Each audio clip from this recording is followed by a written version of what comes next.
ជាបរោះសង្ហាបាទសង្ហាដែរសានអីទៅអេតែណាំសោតមកលើគោពុកម៉ែបងប្អូនក៏មិនដែលឃើញដែរហ៎សោតលើគោអត់ទេកុំបកបានតែគ្រូតែបកខុសឡើ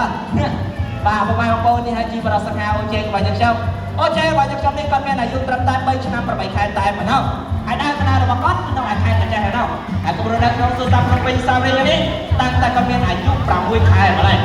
ហើយថ្ងៃប្រដៅអូចេរបស់អ្នកគ្រូគាត់បានបង្ហាញសមត្ថភាពរបស់គាត់លេងបាល់មួយលេងចែកជូនពុកម៉ែបងប្អូនទស្សនាមកដែរតែខ្ញុំធ្លាប់ឃើញតែមនុស្សយើងយកដៃទៅចាប់ឧបករណ៍លេង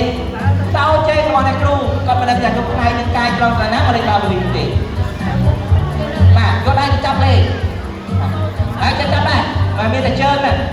បង្ហាញយកតែម្ដងបាទអ្នកគ្រូអត់ប្រាប់ទេបាទមើលគាត់ធ្វើយ៉ាងណាបាទទេអ្នកគ្រូ1 2 3បង្ហាញយកគាត់ដើរតាមក្រោយគ្រូបាទកុំក្លិនគ្រូហីតាំងពីតាំងអត់បានទឹកទេមេតិចពេកបាទសុំម្ដងទៀតបាទត្រៀមអ្នកគ្រូបើសិនម្ដងនឹង1 2 3អីយោក្រោមគាត់សរសើរបាយបានបានបំបាយបានអើបាទជាអស្ចារ្យខ្លាំងមែនតើ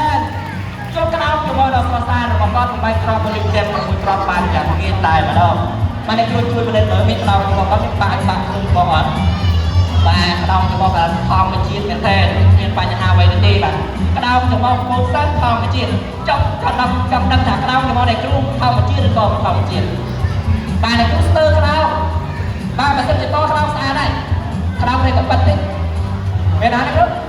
អត់ចាំបន្តណាបាទបន្តខាងក្រោយបាទទៅមកមកជា